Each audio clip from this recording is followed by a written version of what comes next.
Welcome back to the channel, Mike. Thanks for coming back. You're here because you got some more information, but also you wrote a new book that is significantly bigger than your last book. This is your last one, and then Yeah, your new one is yeah, a little bit. is bigger and thicker. Um, but to me, you're definitely the foremost investigator on the Dennis Martin case. You've done a lot of stuff in terms of interviewing witnesses and whatnot. Um, when you came on last time, one of the things I saw people that I don't want to say it was a complaint, but they wanted us to go through the timeline of events. I wasn't too concerned with that at the time because I figured everyone already kind of knew.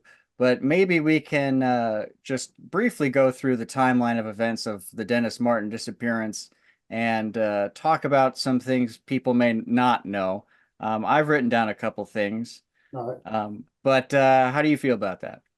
Well, I'm fine with that. You just have to remember the timeline of events are always based on your witnesses, written documentation, reports.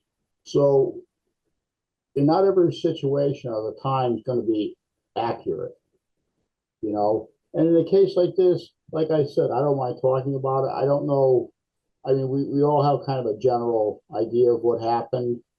I don't know so much if the chronological order is going to really put an end to all of it, but let's go and we can define things. If you have questions, just ask me, and you know, I'll answer them for you. I'll do that. So Dennis starts out going to Great Smoky Mountains with his brother, father, and grandfather, right? Right, This was something they did every year, every right? year. Well, this was the first year Dennis actually went on this trip. He was six, turning seven. So this was actually a trip that had the family had been involved with for you know decades. Because you have to remember, Wallen, Tennessee, that whole town was really made up of the Martins, as you'll see in the first part of my book. So the Martins had a big deal to do with the economy in the town, even parts of the park that people don't realize. So this was an annual event that they would attend every year. This year, the only difference was Dennis decided to go with them. Okay, so well, that almost makes it even worse in a way that he disappears the first time he goes with a family on the trip. Right, right. While they're on the trip, they encounter the other Martins, The other Martins. Yep. not related. A lot of people still think they are, but they're not. No, Um, Carter Martin, the second set of Martins. As a matter of fact, even to kind of regress a little bit, um, I wasn't aware of the Dennis Lloyd Martin case until, well, and this goes back about 2016, I think it was. I had been doing an archaeological site report, and I had sent it down to a friend of mine, Jim Martin, who had sent me an old newspaper clipping of this boy that disappeared. So it went from the article came from me from a Martin. Now Carter Martin, the second set of Martins, he was a teacher down in Huntsville, Alabama, and there was no blood relationship. He didn't work as a nuclear physicist anywhere. He held no secret codes or some of the conspiracy theories. So, and then like I tell people, I didn't think about it. If you were a kidnapper, you would know or would have pictures of who you're going to kidnap. Hopefully, you know. Um, but what is the chance of you randomly showing up in the woods? Now, all of this stuff was random. The children hiding from the adults was a random act. The positioning of the campsite was random. So, what's the chances of all these things all of a sudden equaling out to be the perfect storm? Right. The probability of it is there's no probability. Because one of the theories out there that sometimes gets floated around is that Carter Martin had something to do with nuclear something or other, and that his child was targeted, No, and that they accidentally got Dennis. no, Um, Carter Martin was actually a English professor. right. So So that theory is likely wholly inaccurate, but it yeah, exists. well, Um, there's a lot of them that exist, and when you get farther into my book, I'm sure a lot of people aren't going to appreciate it, but uh, all these conspiracy theories out there started with maybe four people were involved in them. Some unintentionally, some intentionally. So it wasn't like it was, these things were just coming up from all over the place. There were people involved, some of the people I don't even realize that they started these theories, like Calvin Martin or Dwight McCarter. Uh, Calvin McCarter. That's his real name. Dwight's his middle name. yeah. Dwight McCarter, his actual name is Calvin. He actually said to me, he says, I use the term like disheveled, wild man, all of this and that, not intending for them to become conspiracy theories, but just as a way of describing people. And people took what I said out of context. Right. So, you know, Yeah. Well, we'll get to we'll get Dwight. to that. We'll get to Yeah. that part. Yeah. Yeah. One thing I wanted to ask you about, I read in your book, and it was something I didn't know just about Dennis, since we're kind of at the start of the topic, as you said, well, we know Dennis had a disability. He was 6 months behind the rest of the kids his age, roughly. But you also mentioned that he was on some form of medication. Do you have any idea what that was? No, Okay. no, nobody officially said it, but there was mention in one of the articles that I actually had found that there was some type of medicine, whether it was prescribed to him, whether he was taking it or not taking it, nobody knows. Do I think that played a big part of it? Um, I'm not so sure because his mother described him as very rugged and outgoing. So just in a basic survival mode, I don't think that would have had any impact on the case. Gotcha. I mean, Okay. he's a 6 year old kid going on 7. I mean, even at the brightest, 6 or 7 year old, what is his ability to respond to a situation like that? I mean, he's not going to have a 21, a 30, a 40 year old mentality. He's going to have a mentality of a 6 year old going on 7. So, Right. Okay. So just back to the timeline real quick. We know that they stayed at the Russell Field shelter for one night with the other Martins. yeah, The next day, they traveled to Spence Field. At some point, the kids, both Bill Martin's children and also Carter Martin's children, they get together and they decide to scare the adults. right, Right? Not a game of hide and seek, but necessarily, but they wanted to jump out and startle the adults.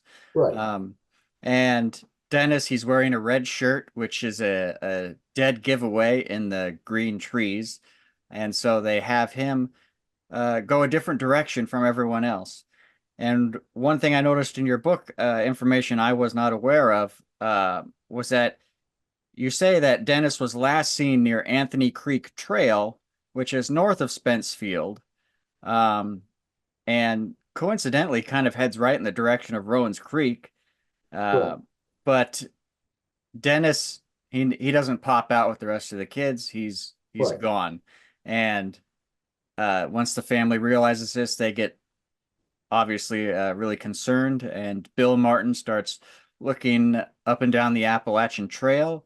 They can't find him, and Dennis's grandpa is the one who goes to find a ranger, right? And he goes down Anthony Creek Trail to mhm, get to the ranger station. So if Dennis had gone down Anthony Creek Trail towards Rowan's Creek, you would do you think his grandpa could have overtaken him and would have seen him on that trail if Dennis had gone down that way? Well, like I tell people, the only thing consistent in life are variables. He may have went down that trail, but he could have gone east, west, south. He could have just said, "Hey, I'm going this way." Um, so if he veered off the track, and you have to remember, it was getting late at night, and you had bad weather conditions. What was the visibility like? So we're talking like it was like 4:30 p.m., right? Right, Roughly. right. So I mean, and his physical size, if he walked off those trails, even a couple feet, if you saw the brushes there, the rhododendron, all the other type of ground level brush, somebody as small as him could have disappeared easily and not be seen. And I suppose it would be maybe more likely for a kid his age to go off trail into the brush, even though obviously that's not a great idea, especially if you're lost. Right. But okay. Um, And so his mother made a comment uh, that he moved fast through the woods. He could have easily outpaced an adult. So, I mean, you're talking, a 6 or 7 year old kid compared to I'm not sure the exact age of, you know, Clyde Martin at the time, but he had to be 50 or 60. I mean, how could easily right. a 7 year old outpace I'm sure. somebody Yeah. that age? So, there's a lot of variables, and that's a problem. But Right. I don't think there was anything suspicious about it. I mean, kids go missing all the time, and you're talking a park that's, several hundred square miles. I mean, Huge. a normal person in 8 hours can get 12 miles. So in a day, he's 36 miles away. Yeah. And the search only covered 250, about 251 square miles. So, so 4, 5, 6 days, he could have been way outside that search zone. Yeah. So, Well, once Grandpa Clyde Martin mhm, gets to the ranger station, so that's basically when the search begins and people start coming in. And right. one question I had is that when I read your book, it seems like all of the sudden, almost, Doyle Martin appears at Spence Field. Mhm. Um, who is Doyle Martin and how did he get there? Do you Doyle know? Martin, yeah, Doyle Martin was one of Clyde Martin's brothers, and he actually met up with them in Spence Field. And Doyle Martin was like one of the big storytellers. He was the guy that took to out in the woods, and he would tell you campfire stories, this and that. But Doyle Martin was one of 12 siblings. Clyde Martin, the grandfather, being one of them. So, Gotcha. like Hughes Martin was Doyle's brother, was Clyde. There was just a lot of them. And so he was there because the family was having a get together and he Right. was just all also heading in the same direction. Yeah. So other Yeah. family members started to show up and then they Right. found out Dennis was gone and joined the search. Right. Yeah. There was no suspicious, nothing suspicious about it. They were all just arriving to go to an annual event, which that what they thought was an annual event anyway. You know. Okay. And a question I often get emailed and also saw it in a lot of the comments of the last video is, why don't you think search dogs couldn't pick up Dennis Martin's scent? Because the search began and there are reports of a lot of tracking dogs. Why do you think search dogs Well, couldn't pick it? there's two reasons. You have two types of search dogs. One is a nose to ground. What that type of dog does, and that these were the first ones that were brought in. What they're doing is they're basically smelling for any contact DNA, anything that your DNA that was lost, uh, anything that you touched, brush with, your skin particles are falling. That's what a nose to a ground to nose dog does. However, you got to remember, it started raining that night. All that contact DNA had dissipated, and by that time, um, Dennis Martin was probably way outside the search zone. Now, they could have been brought in cadaver dogs, which is a nose to ear dog. What they're doing is they're smelling for any type of fumes that would be made by a deceased body or decaying flesh. Um, I don't think, I think Dennis was probably way outside the search zone by the time they brought dogs in. Plus, you had contamination by so many volunteers walking through. You had weather conditions, everything was wet and soaked.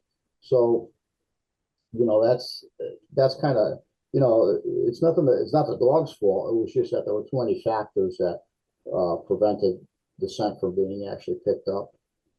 Right. So there are a number of things that can kind of confound a search dog and prevent Right, it from being successful. right. Okay. Um, and the search for Dennis, it was pretty extensive, right? You would consider it, I mean, thousands of man hours, air support, all these kinds of things. And people always have the question, if the search was so big with all of these people and all of these man hours, and you bring in the Green Berets, even special forces, how could they not find a child wearing a red shirt in within the search area? Well, was he consistently wearing a red shirt? Did he take it off? Hmm. Um, Kids do things like that. They just, for whatever reason. Um, Usually lost children will not respond to people shouting to them because they're afraid, so they don't respond. Dennis Martin was a little under 4 feet high. He could have easily, I mean, easiest example, if you fly over Moosehead Lake in Maine, there's an island out there, and a person wearing a bright orange vest, if he made a slight left turn, would disappear into the woods. You'd never find him. Yeah. So for them to miss, think about how often you're driving down the road or out in the woods, and you just don't see things until maybe the trip back. So it's not uncommon not to that's how humans are. We're looking, but sometimes we're not looking. So and like I said, the normal hue of a red shirt should be seen, but we don't know if he kept it on. We don't know if we're looking in the right place. There's a lot of variables. That's what the problem is here. And to make kind of like a summation of where this kid would have gone or been, that's kind of that's a shot. That's the needle in the haystack. So Yeah. I think people have a hard time grasping or understanding how a child could evade search and rescue and dogs and all that. But there was a lot, even though there was a lot of people on the ground, there was a lot of things confounding the search, including weather and a lot of inexperienced searchers as well. right. Well, think about it Um, this way: how many times a parent takes a small kid into a big store, an apartment store, they turn their back for a second, kid's gone. right. And So, then, yeah, that's a department store. Imagine hundreds of acres of woods yeah, with a lot of low-lying brush. It's that's really the plausible, fact of the whole matter is that he could have just turned and went one way. And yeah. And let's briefly talk about this too. The Green Berets, the special forces, were called in. They were in the last interview, I believe we talked about how they were already training in the Nantahala Gorge area. right, We know who called them in. It's in all the records. It wasn't strange that they showed up. They were training in the area. They had a lost child. They were asked to come in. And one of the common, I guess you would call it a conspiracy theory out there, is that they arrived fully kitted and armed. And the insinuation is that they came there to kill or destroy things, perhaps wild feral humans. right, Um, and you recently uncovered a trove of photographs that were taken during the search that no one has ever seen before, really. right. And in that, there's a ton of pictures of the Green Berets, clear ones that we didn't have before. and no one is carrying a single weapon. And not only that, but it looks like they're working in some capacity with park service and even maybe some civilians by the looks of it. What do you think about that? Well, you know, that was a conspiracy theory that was um, made, uh, 30 years after the disappearance. Uh, it's obvious. Listen, if you're going to be hunting anything feral or wild animals or what have you out in the woods, you're not going to go without a gun. I mean, it's as simple as that. I mean, okay, if there's a group of feral people and you're unarmed, what are you going to do? That was just kind of like a postulation to, it's like a bait and switch tactic, just to bait the story to make it more interesting for whatever reason. And, Yeah. I know where that theory came from, and, I don't want to throw anybody under the bus right yet, but, yeah, it wasn't plausible. As a matter of fact, Violet Martin didn't want uh, any more military personnel there. Right. Right. Her They husband, contacted her and asked if she wanted more Green right. Berets. And That's in the records, and she said no. no, because Senator Baker at the time was actually a friend of Bill Martin's, and he wanted to add an additional 300 troops in there. And she did not want it, but the government's going to do what the government's going to do. They're not going to, plus you got to realize there was a lot of political implications at that time. Did the FBI actually want to start an investigation? No. But what had happened was the case had become so uh, broad that letters from the Martin family were actually sent to Richard Nixon, who in turn called up Hoover, who charged the FBI, and Hoover wasn't going to just sit around like, oh, no, he's just a lost kid, because he didn't want to deal with that heat. So he made him start the criminal investigation, whether there was anything to it or not. But then again, what is kind of questionable to an extent, not much of an extent, but somewhat, why the files weren't turned over to The FBI files. right, because I can see if it was considered just a lost child case, but the FBI, once they deemed it criminal, they're not under any obligation to turn anything over until the case is adjudicated or closed. And did they deem it a criminal case at some point? They would have to, because they're a law enforcement agency. Once they started asking questions, it becomes a criminal case. And so most people hear that and assume that that means there was a crime here. Is that what No, that means? no, that just means that they were involved in an investigation. Doesn't mean it was a crime. Okay, so Dennis Martin can still just be a lost child case, even though a criminal case was opened. Right, because there could have been an abduction, which none of us that actually have seen the documentation or read it, who've interviewed people, know that it wasn't an abduction.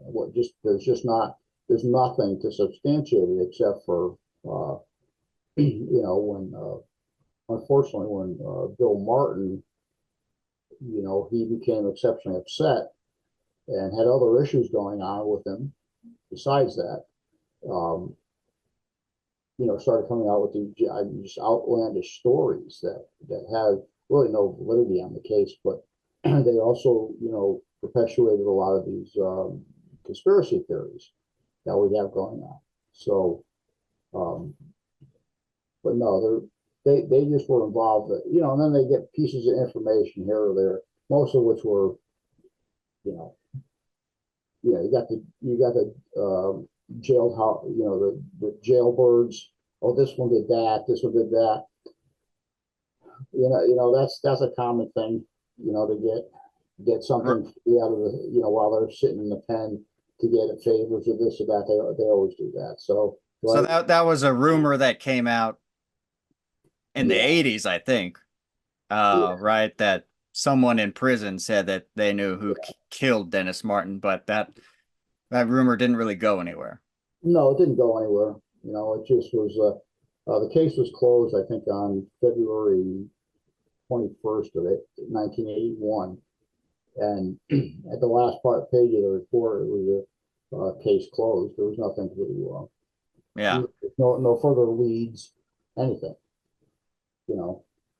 And so in the timeline of the search and everything itself, and all the search was pretty unsuccessful. And but the only hint of something was the Rowan's Creek incident, which involved Harold Key, and which he was in the park with his family and was stopped by Rowan's Creek. They wanted to see a bear. They were hoping to see a bear, right? Yep. And they kind of wandered a few hundred yards out into the woods, and they see a disheveled man Yeah. walking through the woods, and he goes back to a white car that was stationed at the road. He gets in it and drives off at a high rate of speed. And there's also some newspaper reports that say maybe Harold Key found a map on the ground, but we couldn't really know if it was related to anything that he saw or not, or what it was about. Right. Is that all accurate? Well, if you read the two articles that Harold Key was involved, had been interviewed for, there seemed to be substantial differences in each one That's true. for whatever reason. People had a question about that from our last video. Well, They wanted to know why. Why are there? I think this is why. The FBI wasn't sure what they had, so what they did was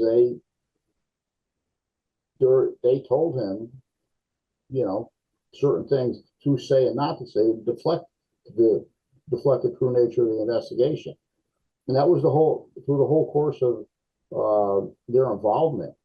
All they did was deflection, because they didn't want anybody to start looking around, poking around, asking questions, because they weren't sure what they had at the time. As far as that map, it's funny because he mentions the map once. He had never walked over that area, and he finds a hand-drawn map. Well, did you see the guy throw it down? No. Did you see him drop it? No. How do you know it was his? And why isn't it mentioned anywhere else? Everything else is mentioned a couple times. Why isn't that? And really, what significance would that have had? Since Harold Keyes never saw this man carrying a person out of the woods or anybody with him. Right. And that's kind of one of the dispelling of the conspiracy theory that that it's been out for a long time, that whoever Harold Key saw, it was a big hairy guy carrying something over their shoulder. You And spoke with Harold Key, and that is not what he saw. I spoke with Harold Key a couple of times. As a matter of fact, I was the only person that actually ever talked to him or interviewed him after the case. Yeah. I know there was claims that somebody else wanted to interview him, but Harold had been deceased, which we come to find out was not the truth. Correct. Which I'm not surprised, to be quite honest with you. But when I talked to Harold Keyes, you have to remember he was in his I want to say 90s, and this guy was as sharp as a tack. He answered questions right spot on. There wasn't a hesitation. I have to think about it. No, he knew exactly the answer to every question. And I had asked him twice, was there another person with you? No. Was the man carrying anything? No. Was he carrying was it a child with him, carrying something over his shoulder? No. I said, how far did you see him? I was 100 feet away, me and my wife. So now there's two people to collaborate his story. So the eventual outcome of the Rowan's Creek, which I think has absolutely nothing to do with Dennis Martin's disappearance. Well, I got to challenge you on that real quick, and just challenge me. because people are going to say, if you read your book, you interviewed Harold Key, and he said he heard an agonizing scream of pain come from the woods. Right. So at some point during seeing this man walking. Yeah. Now, it seems like a hell of a coincidence that on the same day a little boy disappears uh, a few miles away or what have you, this man, Harold Keyes, sees a disheveled, suspicious looking fellow walking through the woods and then hears this agonizing scream of pain. I mean, isn't that a little too coincidental, or what do you think? Well, you know what they say about the word assume. Assume only makes an ass out of you and me. So how do you associate a scream in the woods? I mean, it could have been anything. He said it was at a distance where where he couldn't tell where it was coming from. But again, this is the difference. When you're investigating something, you have to be able to link a person to uh, this other, whatever you want to consider it. If you can't link a person to something, then how do you know that they're involved in something? I mean, in your mind, you might want to involve them because it brings this whole mystery and aura to something. But I mean, could it have been that maybe he had taken the kid and the kid got away from him, or he saw the kid when he saw the Key family? Did he drop the kid and run? But my thought on that too is that if he had got that close, somebody would have heard something more or seen something more. Because basically what we're going on right now is all speculation. I mean, I'm more apt to believe Calvin McCarter's side of the story is that he thought he smelled what appeared to be uh, a dead body down by the West Prong, and the west where the footprint was found, and then it headed towards the Big Hollow, where the ginseng hunters said that they had found remains of a Right. small child back. So that's more applicable than some guy who the heck knows what he was doing in the woods. I mean, he was disheveled, but I asked Harold. I said, "What was he wearing?" Oh, he was wearing normal clothes. They were just like messed up. Well, did Harold happen to describe any more on what the scream sounded like? Because you can say agonizing scream of pain, but what that sounds like coming from a child is a lot different from what it sounds like coming from a grown man. Did he specify? Or an animal, Or an animal? or an animal. So, Did he no, say it sounded like a human? he said he thought he heard the word. He heard the scream, and he thought he heard the word help. I think it was.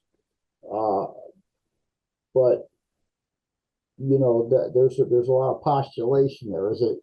Did you actually hear that or not? I mean, you get 10 people, they see the same car accident, you get 10 different stories. So, and even in the articles, they they have his two sons up ahead of him that spot this disheveled man there, whatever it was, when in fact Harold Keyes was actually 200 yards ahead of them. Right. So he was the only one to really see them. See it, right? Yeah. So but See him. that's the issue when you deal with the media too, is the media um, doesn't put things down exactly 100. It's not 100%. It's just they make it readable. Right. Yeah, because people had, I know, some questions about why the newspapers at the time have a little bit of a different retelling of that story. Right, But at the same time, the newspapers, if you read all of them, some of them get it more accurate than others. Like some right. of them mention the man leaving in a white car, even back then. Well, I'll tell you what. I'm no journalist, but from writing hundreds and hundreds and hundreds of police reports, I look at some of these articles and I go, "Who the heck wrote this? A 6-year-old?" I Yeah, mean, even today, it's like, God, I you know. got Yeah. Bramley, you got IA. I mean, where is this stuff coming? I mean, these articles are so bad, you have to reread the article 3 times to know what the hell they're talking about. Yeah. It was no different then. I mean, except they were using typewriters and a lot of Yeah. white, I'm sure, but so that doesn't Um, surprise me. and just to I know I'm pretty sure we covered this in our first video, but just to cover it again so people can hear it. There's a continuing conspiracy even around Mr. Key that uh, they that he never showed the FBI or the Park Service where this incident occurred, but that's not true. We know he met up with them at Yeah, Rowan's Creek. He yeah, showed them around. He showed them what he saw. The part of that that is true is that they intercepted him as he was going there, and then right, they brought him there in their own vehicle, which is kind of weird. But the FBI has weird behavior kind of all throughout this in a way, yeah. because Mr. Key said that he would get phone calls telling him not to talk about the case. Well, Eh, he had received two phone calls. One was about a week after he returned from the trip to the park. Um, he had gotten a phone call from an unidentified caller who said, "I don't care what you." I mean, and the guy used some explicit, keep your mouth shut. And then about a year or 2 years later, he gets a call saying, "Keep your mouth shut about this case. The case is closed." The only people that use the terminology is the case is closed are cops. The only interaction he really had with law enforcement was the FBI. So we already know who made those calls. So that's not a big to do. But yeah, I mean, Well, a question I saw in the comments of the last video right. was if the FBI was calling Mr. Key and telling him to shut up, doesn't that mean they have something to hide? Like something they don't want people to know, like they got special information on the case that they know was a crime or a conspiracy and that they're almost threatening him because I remember what you said when you interviewed Mr. Key, he said he's okay talking with you because he doesn't really have anything to lose now. He's 90 some years old. What are they going to do to him? So why would the FBI behave in this way? Well, I mean, it wasn't the reason that they don't want people to talk. I mean, it's even common day when something is under investigation, especially when there's not much to go on. You don't want people talking to other people because then what happens is rumors start, false information comes in, and it just turns it into a big mess. But isn't it a little ominous to call someone kind of anonymously, over the You're phone talking and about tell them, keep your mouth shut, you're talking about the FBI 1960s who were here. Yeah, No, that's they have small parts of garden hoses. You know what I'm saying. But no, I don't think it's uncommon. It's just that if they have nowhere to go and he's the only potential lead, they don't want him talking to everybody because what happens is if you talk to everybody, eventually the person that may have done something finds out. He finds out he's either out of town or figuring an alibi to cover it up. Now, at that time, they had nothing. So to not talk about it, no, I mean, that's pretty common. I mean, as a matter of fact, if a case is being investigated, regardless, even if you're, say, somebody gets killed and you're a family member, husband, wife, daughter, son, until there's an arrest made, you're not privy to that information.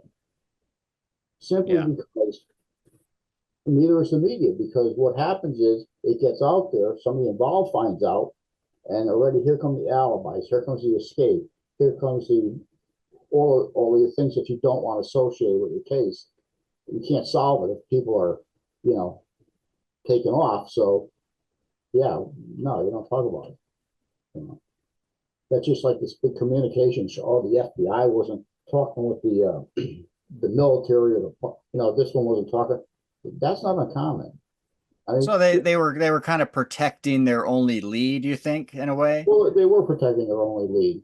And plus, there was a lot of conspiracies about, okay, the military isn't talking with the Park Service, the Right. FBI is not talking, but that's common. You got to understand, the only law enforcement agency that was there was the FBI. I mean, you had other ones helping in the search, but the FBI were the only one investigating the case. Well, So, and I got to think, the military seems like I mean, maybe they weren't sharing information, but you can see them interacting with other searchers still. right. Right. The military was there specifically to do a search and rescue. So they wouldn't have any pertinent information for the FBI because it wasn't criminally involved. The Yeah, park rangers at that time, they were involved in the search and rescue, but at that time they weren't law enforcement. right. So the military nor the Park Service was privy to law enforcement information at the time. So why would what information besides that did they have to exchange? Nothing except for search and rescue stuff. So that's not a big conspiracy theory either. But people, they get this aha phase, and really there's no ahas about it. It's simple protocol. And during this time, even it seems like the FBI didn't know about it, but we have some idea about it today. But the Rowan's Creek incident really wasn't the only lead in the case. The other one was what you briefly mentioned earlier, the ginseng hunters, Mm-hmm. which only came out because Dwight McCarter talked about it, essentially, right? Because the ginseng hunters who were in the area a few years after Dennis disappeared in the 70s sometime, they came up to Dwight McCarter and told him they found the skeleton of a child in the area of Big Hollow. They Mm-hmm. didn't report it because they were illegally harvesting ginseng, Right. and they told McCarter about it in the 80s, and he took a search team out there and they didn't find anything. But it seems like the authorities or the FBI weren't aware of this. And No, yeah, they weren't aware of it. You got to remember their case ended in '81. Dwight okay, so this was after that. Dwight McCarter wasn't privy to this information until about July of '81. Okay. The FBI's case closed in May of '81. McCarter became privy to the information from these two ginseng hunters who nobody happens to know who they are. Which is really unfortunate. Which, well, it brings in a couple things. Were there really two ginseng hunters? Did they really find human remains? No, the human remains that they found, if they did in fact find them, and I estimated the timeline to be about 72 to 74.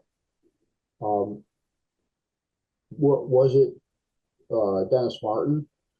Was it a early settlement grave that could have been pulled up? Was it a Native American grave that got washed out? And there's a lot of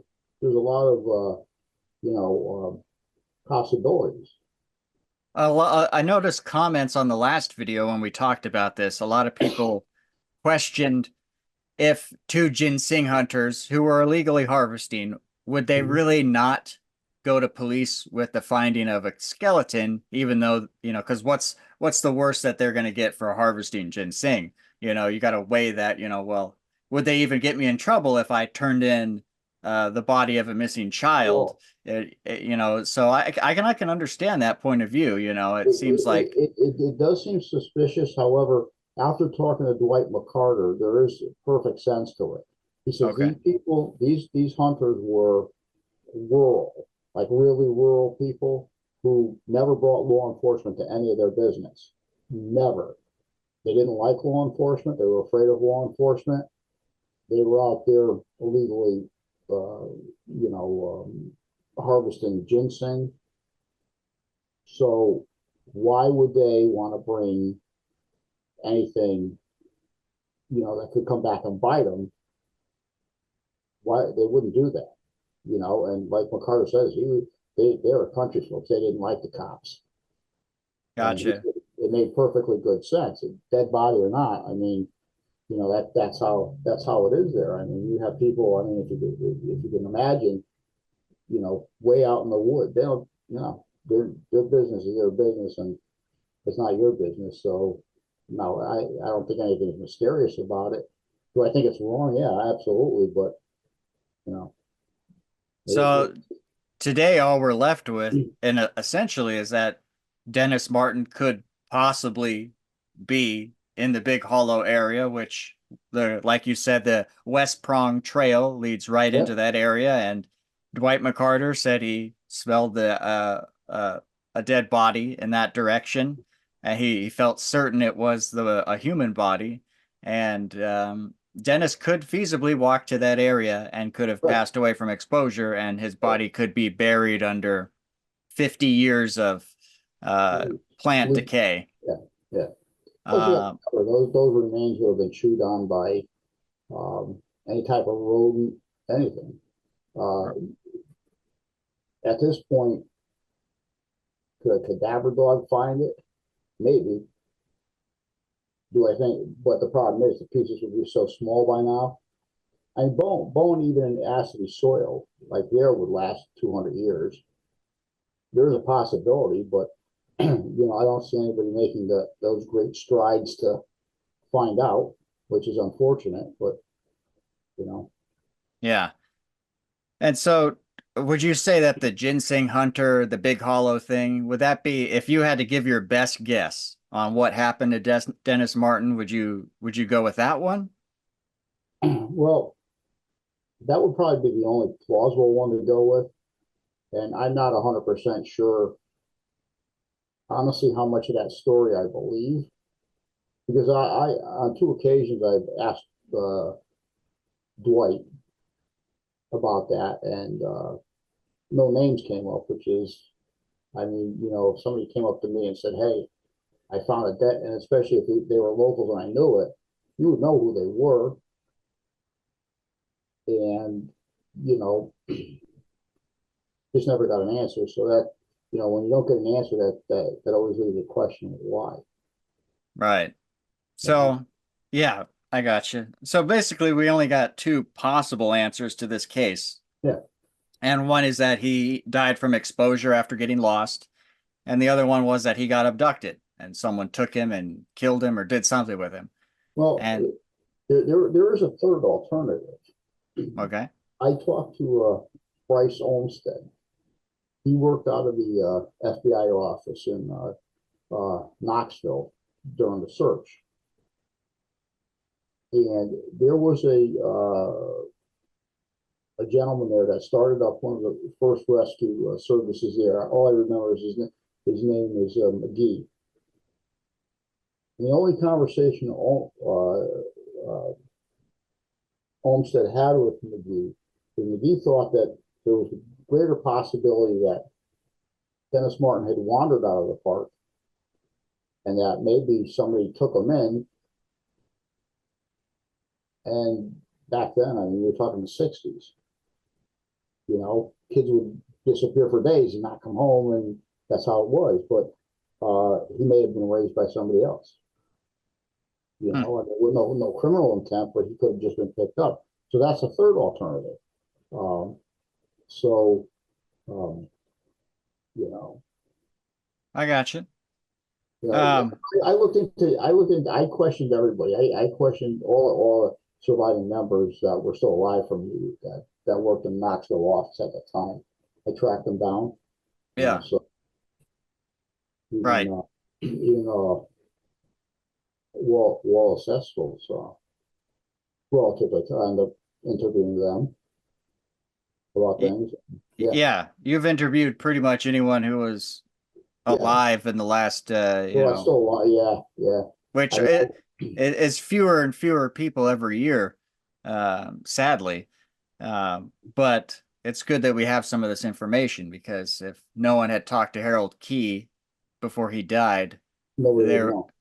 then we would still be talking about a or a big hairy guy carrying something over its shoulder Right, instead of talking about the guy who left in the white vehicle, you right, know. right. Well, a lot of people didn't even know the white vehicle existed. Right. And but it is it Until I is put it in my first book, and I went, "Oh my yeah. God, there's a white vehicle here." Yeah. I, And yeah.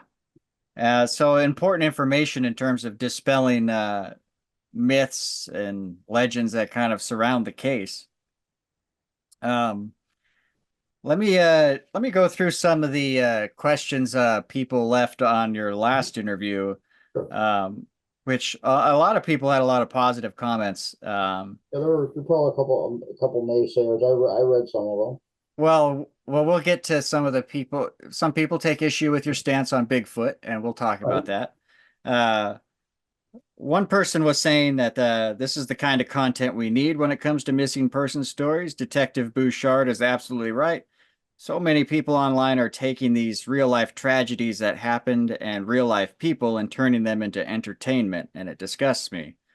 Um, and that goes to kind of what you were saying about it's in your book a lot, which is dispelling a lot of the myths, legends, and conspiracy theories around the case. You go into where they came from uh, and how they're wrong, Yeah. essentially, a long list of them. Mhm. Um, and and that's important. I mean, how do you feel about what this case was, say, 10 years ago and what it is today, which is essentially a completely different story? Well, I mean, the one thing I noticed, which kind of always ticked me off, was that people were more concerned about the entertainment value of the disappearance rather than the tragedy of it. There were a lot of these conspiracy theories developed as bait, baiting tactics to sell books to whatever. Like I said, I mean, I'm not here to throw anybody's idea under the bus. You could believe in Oh, Bigfoot if you want, but you got to understand from where I come from. I come from two backgrounds: a criminal investigation background and an archaeological research background, which also includes anthropology. So when I'm looking at something, I'm looking at a much broader aspect than somebody that's just getting off a couch, you know? And so I'm based on fact. I'm based on being able to link the statement to actual facts. I'm based on physical evidence. And if something doesn't supply that, or there's no context to link anything, then that's exactly what it is. There's no link to something, yeah, regardless of what people want to say. yeah. Um, One question, a comment had in the last video was, why weren't searchers in the West Prong area if there was a good chance Dennis Martin's body was down there? Okay, I'll tell you why. Because Dwight McCarter had reported that to a civilian supervisor, and the civilian supervisor's response was, "We already searched the area and we didn't find anything." Yeah, But to go to throw a wrench into that cog is a body probably wouldn't have started decaying that soon. Maybe at the point where McCarter had walked by it, it had got to the point where you could smell it. Now, McCarter was always out in the woods, and he said it did not smell like an animal, a dead animal. But, if I was McCarter, I probably would have went back there myself and nobody was looking. But, yeah, but that was a civilian error not to go and recheck that. right. Yeah. Um, this question is kind of comes from, I think, the missing 411 version of the story, as I Mhm. think. But Yep. why did Dennis Martin's father see him go behind a bush or not? Because there in the original missing 411 story, I think it's told that Bill Martin saw Dennis Martin go behind a bush and then he didn't see him come back out. And No. then that was it. That's not how it Well, happened. I actually uh, the first time this was before while I was writing this book, this was actually the first time I ever read Missing 411. I think it was Western United States. And what I had done in this book is I had taken out a lot of excerpts because what it appeared to be was a lot of the information based on Dennis Martin. There were a lot of attempts to associate other non-factual events, which had nothing to do with Dennis Martin, which uh, sent people, it, things just didn't happen. Trenny, uh, Gibson, she disappeared 76. That had nothing to do with Dennis Martin. Then you had another person, Elios, Eloise Lindsay? Eloise Lindsay. She disappeared 20 years after in Table Rock State Park, South Carolina. What did that have to do with anything? She said she thought men were following her. She never Yeah. saw anybody and returned to it. What does that have to do with Dennis Lloyd Martin? Nothing. So those two cases were mentioned in Missing 411, the book, Western or Eastern, I would guess, and they got nothing really to do with Dennis Martin's case. No, they were. Why were they in there? I don't know. Well, in fact, I've researched the Eloise Lindsay case, and it's a clear case she was mentally ill. Yeah, And yeah. You yeah, know, Trenny Gibson, she had an ex-boyfriend that they believe was part of her disappearance. So they're all, there's and the other one that disappeared in '81, Thelma, I forget her last name, but she was mentally ill on a lot of medications, and these were all brought into the Dennis Martin case throughout that book and articles that were published by the same person. What does it have to do with it? It has nothing to do with anything. It's you're putting the wool over people's eyes. There's absolutely nothing linking any of these cases. And I would agree. Yeah. so like I said, I'm not gonna. Do you think Well, that was done to try and like create or reinforce the idea that there's like, I don't know, Bigfoot or feral Bigfoot, people in the park that are taking these individuals? absolutely, Okay, absolutely. gotcha. And the Bigfoot uh, conspiracy theory, we know who perpetuated that, but that originally started from it came from two places. It came from Harold Keyes seeing something hairy in the woods, to Dwight McCarter mistakenly say wild man. Um, when you put both of those together, it's a perfect storm to create a mystery novel. Well, and we'll just make sure everyone understands that Harold Key never said that he saw someone hairy in the woods. No, It he told mainly came from a newspaper article that said right, he thought he saw a bear, but it turned out to be a man. right, and he And told me he saw this guy from 100 feet away wearing normal people's clothes. His wife even was next to him, and he turned to his wife and said, "This guy isn't thinking right." yeah, I said, "Well, what did you mean by that?" He goes, "Well, he says he wasn't there." You know what that so was definitely a human man. Right, definitely a Um, human man in human clothes. Human manufactured clothes. Let's be more specific about it. um, one question from another commenter on the last video. Are you contending that there is nothing strange or conspiratorial about this case? Absolutely. Yeah. Prove Uh, that there is. Prove that right, there is. right. You can't make statements where you have nothing to follow up with, no physical evidence to follow it up with. Um, and this was from our last video too. We could get into this. Are you insinuating that David Paulides never talked to Dennis Martin's father, Bill Martin, at their house?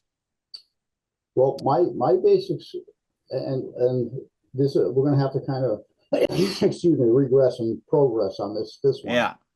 I had interviewed um, Violet Martin, and I asked her about this interview, which she said never took place. Now, Violet Martin was as sharp as a tack when I talked to her. Now, you have to remember, there's based on a timeline, this interview would have happened either in mid 2010 or 2011. Bill Martin passed away in 2014. If you look at the picture of him for his obituary, which was taken 2 years earlier, it was evident, physically evident, that this man had been suffering from some type of dementia for quite a while. Now, so we'll just keep that in mind. So how did Bill Martin know you were outside unless you knocked on the door? or press the doorbell, which Mrs. Martin would have said, hey, there's somebody at the door. And being in the situation he was in, she would have been monitoring what he was doing. So I'm not saying that the excuse me, the interview didn't happen. I'll give him the benefit of the doubt. You're just What saying that Violet Martin told you that she had no idea right, that it ever did happen if it did. right. And who am I to believe? Her husband? I mean her husband. Let me just rephrase that a little because I'm thinking faster than that. Am I to believe his wife, who lives with him, lives in the house, or am I to believe somebody who has, let's say, not the best track record? And Fair then enough. he has another. All of a sudden, this new individual. Well, let me just give a brief background on that. On our last video, Right, well, everyone's always kind of wondered. David Paulides was said in his book that we went and interviewed right, Bill Martin, and no right, one knows who we is. We just know that David. We know David, but we don't know who else he was with to witness the interview with Bill Martin. And a right, fellow named Scott Carpenter, who is mhm, a Bigfoot researcher, right, left a comment on our last interview saying that he was the one who was there. He has some interesting theories about Bigfoot being Nephilim creatures, right. and sadly passed away last year in August. And so by the time I actually realized he commented on the video and wanted to get in touch with him, I found out he was gone. But that's who he was with. Um, I do find it kind of interesting that two people with Bigfoot research backgrounds Mhm. were the ones who did the legwork on this case. And it's I don't know, it seems strange to me Well, because this has I'm, always been kind of a I'm gonna Bigfoot case. right, and I'm gonna throw a wrench into that one too. Okay, so I actually have in my new book, based on that conversation, James Wright committed suicide because he did something on the Dennis Martin case. That is a completely false statement. I talked to, like I said, Bryce Olmsted, who was an agent that had worked with him. I had talked to Jim Wright's son, and there was a completely explainable reason why he committed suicide. I just don't put it in my books because people don't need to know it. But it had nothing to do with the Dennis Martin case. Nothing, absolutely nothing. So what are you trying to say? I mean, that's the way I look at it. As far as Scott Carpenter, he's another one that isn't the most trustworthy person on the face of the earth. He actually did a video called The Dog Man. You remember that? I haven't watched many of his Okay, videos. I did look at his channel. so this was a big thing in the cryptic world, the Dog Man. So what I did is I wanted to see if anybody did any forensic research on the Dog Man. And what I happened to find, I'm going to try to bring it up here on my phone. The video, I don't believe, shows a dog man because it would have tried to run Scott out of the area. This recording has undergone some sort of change. The operator essentially stabilized this part of the video image and then applied what's called pixel interpolation or zooming.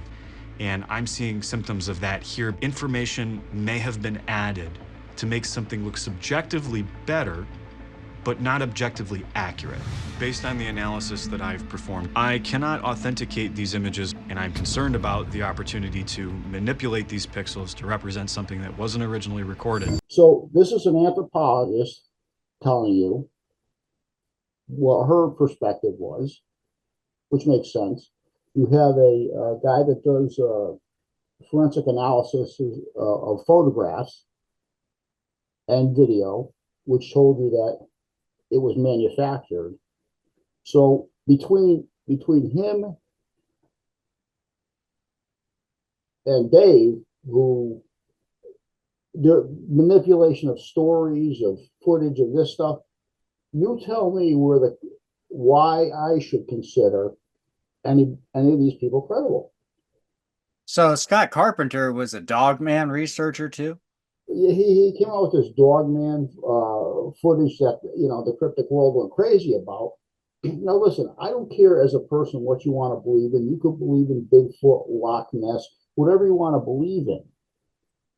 But don't attempt to confront me with information or theories if you don't have physical fact to back it up. Now, like I said, I have a background in criminal investigation, and I have one as a researcher in archaeology. I have 4 books out just on that. So don't try to, manipulate the way I think by manipulate. And they did that on that UFO that was on the USS Ford. They did the same thing. They took the footage. They cut out an area that manipulated a UFO there that wasn't really there. The same pixelization. That's what he was doing here. So why am I going to believe people that are erroneously making up information and putting it out to the public as being fact? No, I don't consider either one of them a credible resource. Gotcha.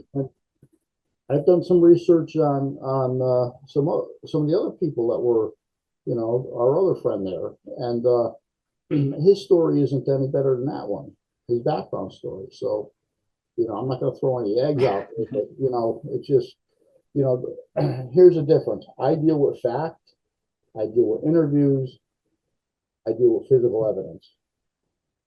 Any theories or mumbo jumbo, I don't care about, because unless you can prove it, Right. And it so never happened. I think part of the thing that sometimes frustrates people, maybe when they hear you speak or read this book, is that they feel like you're not putting forth what really happened. Why didn't you solve it, kind of thing. Well, And one, that's not because really what you're trying to do the thing necessarily. is that I didn't solve it because I was 7 when it happened. So that's a good freaking reason. Second, what people don't realize is that over the years, a lot of additional information comes out that wasn't made available to you. And quite honestly, um, I dealt with in my career missing juveniles, young kids, over 100 cases. However, if somebody just randomly walks out into the woods, if there's no criminal aspect to it, what are you going to investigate? It's just the kid walked out into the woods. He's small. He could have went anywhere. Right. How And your book is just pretty much presenting, here is what we know. and quite honestly, if you put both of these books together, the case is solved. He disappeared. He wandered out into the woods. He died of exposure, and that was it. I mean, it's not rocket science. It's Yeah. not the big mystery that people want you to believe to buy their books, to fill their lecture halls. It's not all that. That's where the conspiracy theories start, unfortunately. But again, And well, the tragedy of a missing 7-year-old. and I just want to, I know some people in the last video commented, well, Mike Bouchard is selling books too.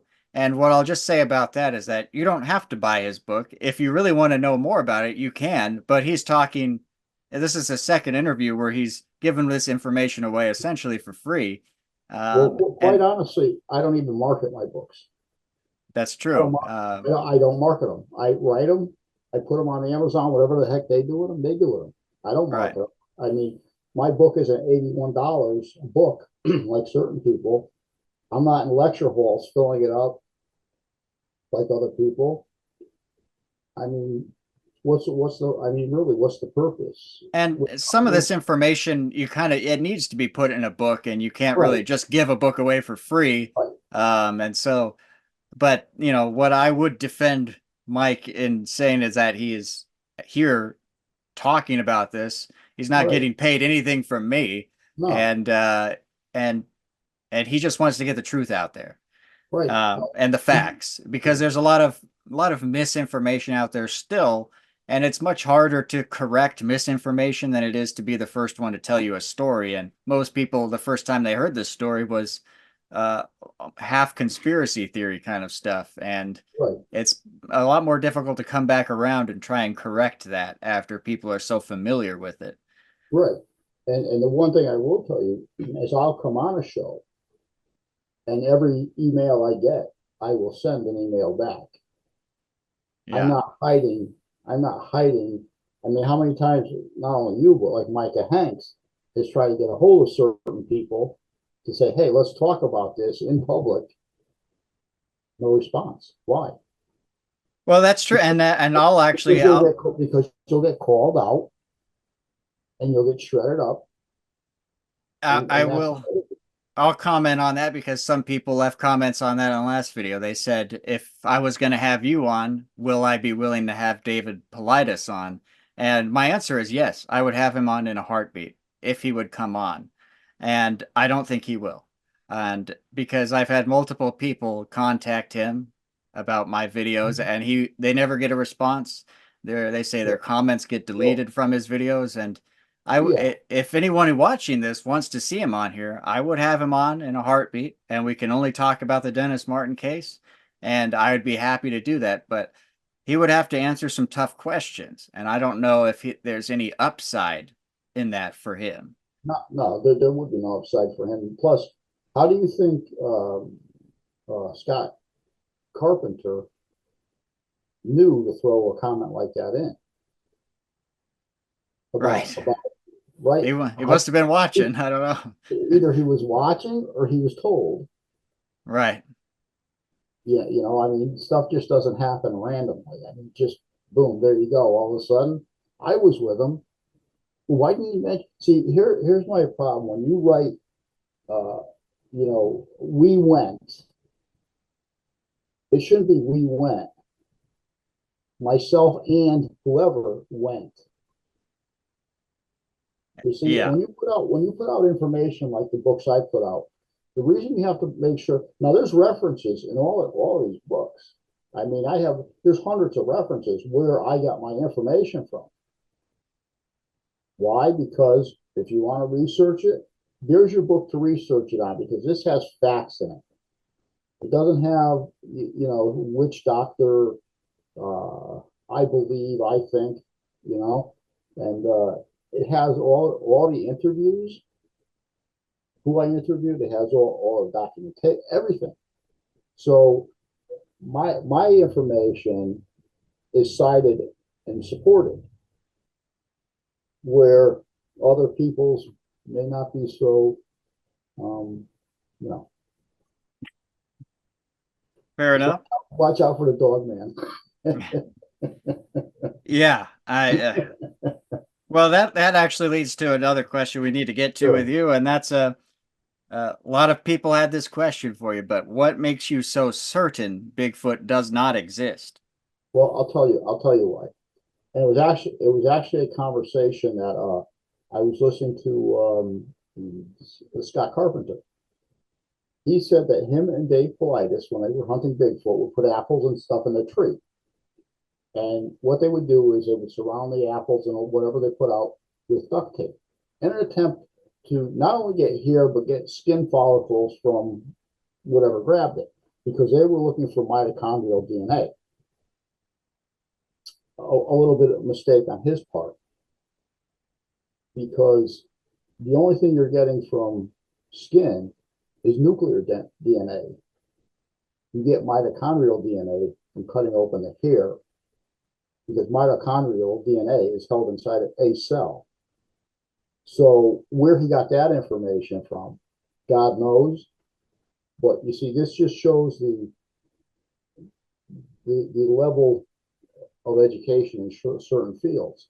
And not that I'm trying to shred him, because he probably did believe that there was Bigfoot out there, and that's fine. But how can you? I'll explain it the best way. Okay, I have a background in archaeology and some anthropology. Over thousands of years, there have been Native American sites throughout the whole United States. Hundreds and thousands of them have been excavated. has been no faunal or bone DNA ever found associated with anything besides humans or known species. Okay? An average person throughout the United States today will probably several hundred will find arrowheads, will find old coins, will find something belonging to a Civil War relics, uh, older settlements, everything. So how is it that no bones were ever found? Then you have the postulation that, well, they bury their dead. Well, that's really not plausible for the simple fact that if Matt Money Faker is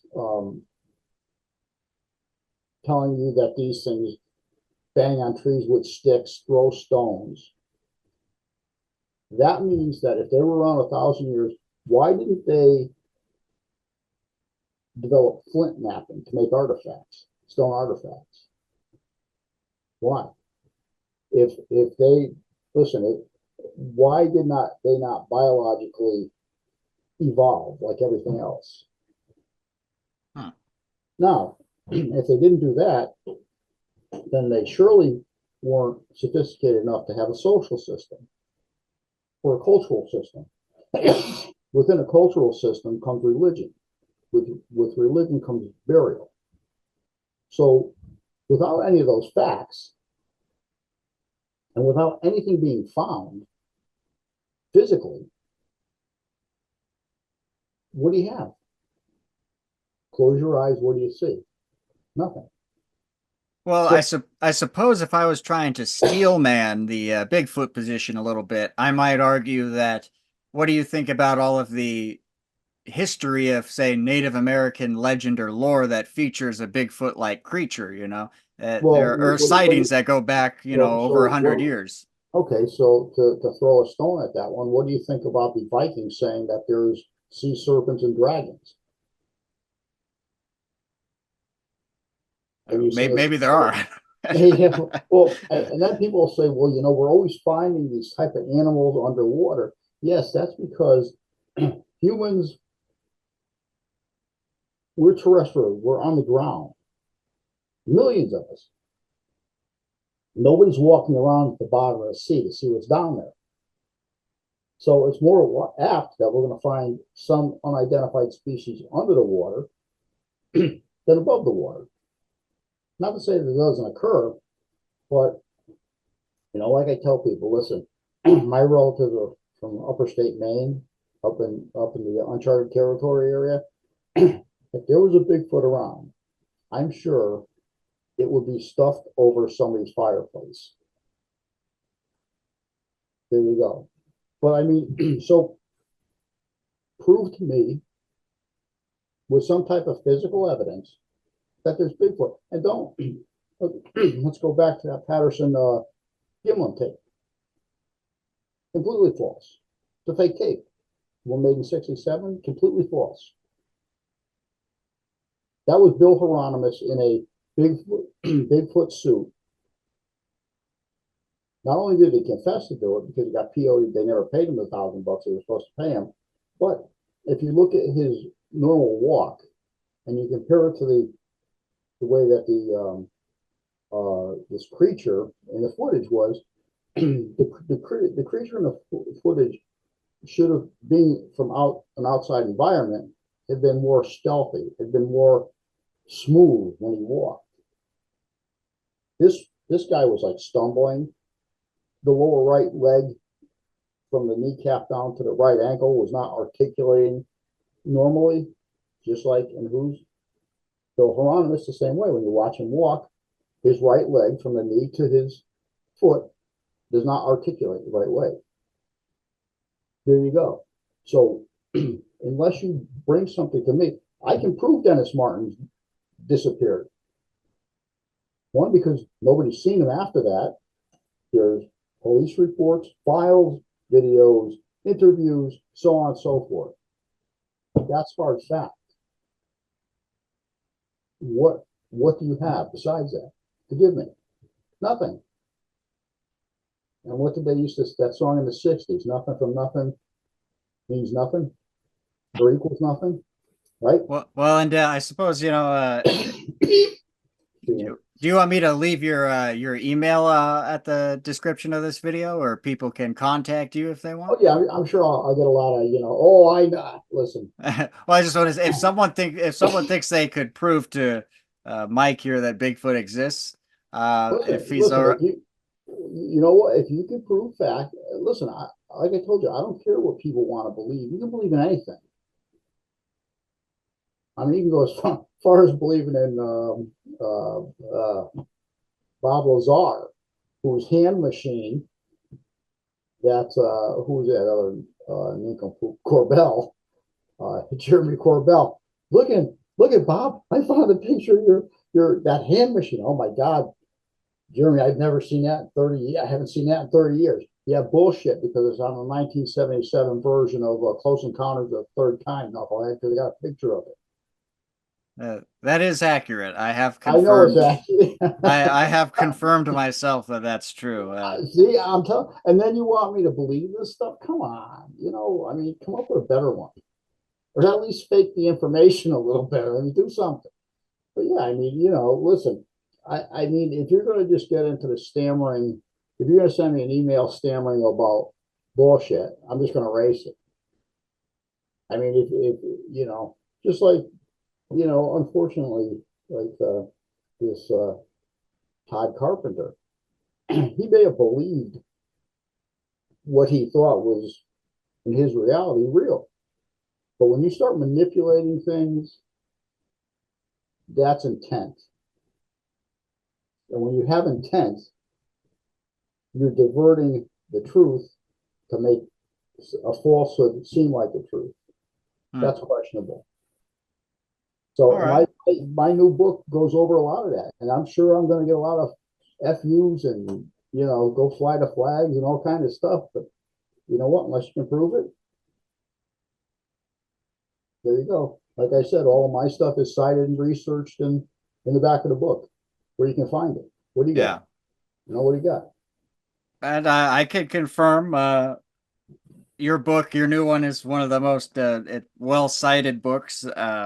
It definitely is the most well-cited book on Dennis Martin and the most detailed book on Dennis Martin that exists. And you got a lot of the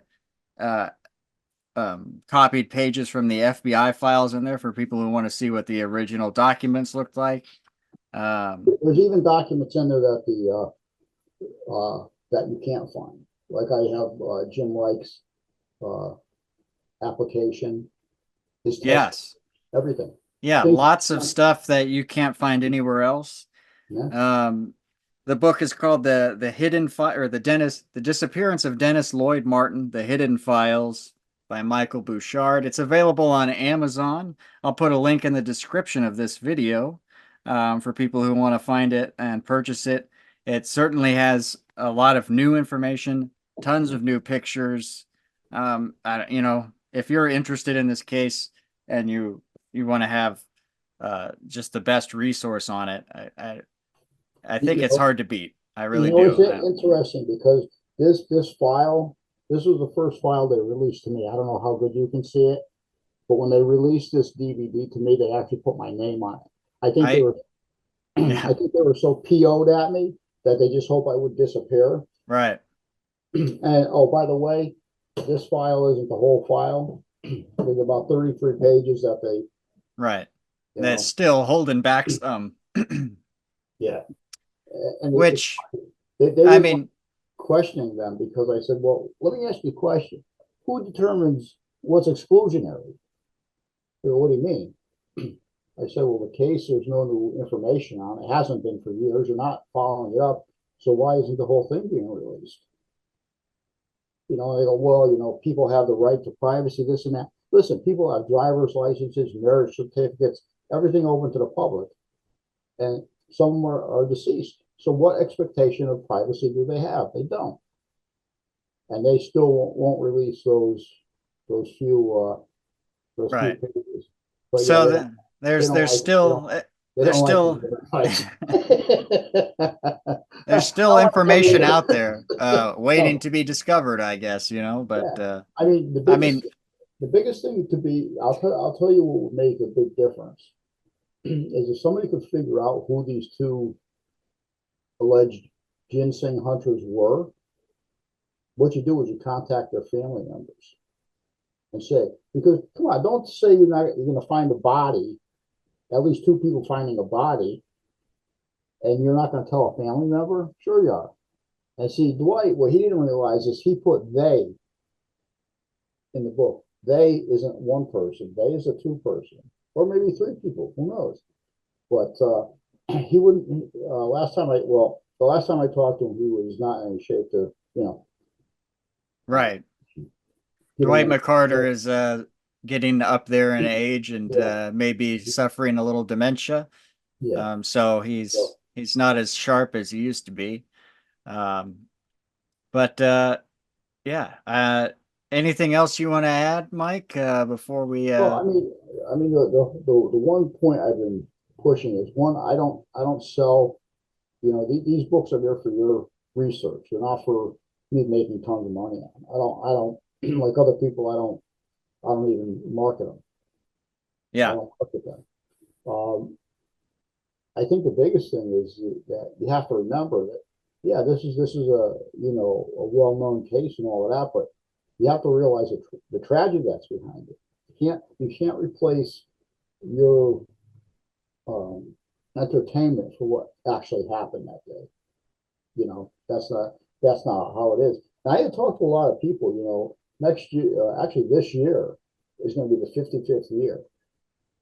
So I'm thinking maybe you and I should take a ride down on It would be fun. I'd like to see the area myself, and Yeah, I mean that's something that's something you can do. I mean, get a group of people to go down there, and we'll actually take a look and see what we think. See if some of our older rear ends could make it from Spencefield to Rowan Creek. I don't right. know. You Yeah, know, I know. I mean, I might make it, but I need some water. Yeah. I'll carry a 50-pound sandbag too to see if I could make that run. I don't know. Yeah. Um, So, so all right. Well, thanks for coming on, Mike. Maybe we'll have all you right. back again too, if we get Probably. I'll get a lot of questions or Oh, whatnot. If you yeah. have, Yeah. anyone who has questions for Mike can also leave them in the comments, and maybe I'll have him back to just do a Yeah. big Q&A or something. Well, you know what it is like I said. I mean, the way I investigate things, it's based on fact, not fiction, physical evidence, interviews, this stuff. The hearsay stuff I don't buy. The secondhand information I don't buy. That's why initially in the first book I interviewed these people because I didn't want. I heard a lot of things, even like Richard French, who was a suspicious man. I thought he was in cahoots with a woman from Florida stealing kids. And when I talked to him, he goes, "No." So I didn't even know what her first name was. She just happened to accompany us on a trip. We lasted 2 hours, and we got fed up with her and we left. So there's a lot of confusion out there, and I'm sure in that book I'm going to unconfuse some people, which is going to really probably make some people not happy with me. But Well, take, uh, take a number in line. it's certainly a worthy read, and Yeah. especially if you're really interested in the Dennis Martin case. And I definitely recommend anyone who's interested, give it a look. Again, link will be in the description. And thanks for coming on, Mike. Yeah. Maybe we'll do it again.